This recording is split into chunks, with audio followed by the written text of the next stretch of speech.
అంటే ఒక వ్యక్తి యొక్క పుట్టిన తేదీ వివరాలు లేకున్నా, లేకపోయినా. ఆ అచ్చా! వ్యక్తికి సంబంధించినటువంటి ఫండమెంటల్ ఇన్ఫర్మేషన్స్ ఏవి కూడా మనకు తెలియకపోయినా, ఎందుకు ఇవన్నీ చెప్తామంటే, శ్రీనివాస్ గారు బిడ్డ పుట్టగానే మనం ఏం చేస్తామంటే, ఒక జ్యోతిష్యుడి దగ్గరికెళ్ళి పేరు పెడతాం. పేరు ఎందుకు పెడతామో తెలుసా? హ్మ్. ఈ వ్యక్తి పలానా రోజు పుట్టాడు, అవును. ఎన్ని గంటలకు పుట్టాడు, ఈ సమయానికి పుట్టాడు అనగానే, ఆ రోజు ఉన్నటువంటి నక్షత్రం, ఆ రోజు ఉన్నటువంటి సమయాన్ని అనుసరించి ఖచ్చితమైన లగ్నం చూసి, ఆ పిల్లవాడికి ఓ పేరు పెట్టారు. హ్మ్. ఫర్ ఎగ్జాంపుల్ రవి అని పేరు పెట్టారు. చిత్తా నక్షత్రంలో పుట్టాడు పిల్లవాడు, రవి అని పేరు పెట్టాడు.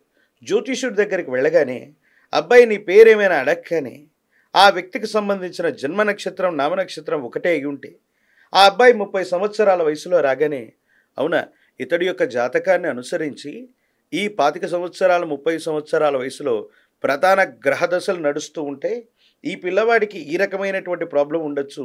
దానికి రెమెడీ ఇవ్వడానికి 5 నుండి 10 సెకన్లలో జ్యోతిష్యుడు వీటన్నిటిని లెక్కగట్టి, మనకు సంబంధించినటువంటి విషయాల్లో ఆ ప్రశ్నలకు సమాధానం ఇస్తూ ఉంటాడు. అందుకని పిల్లలకు మనం పేరు పెడుతుంటాం.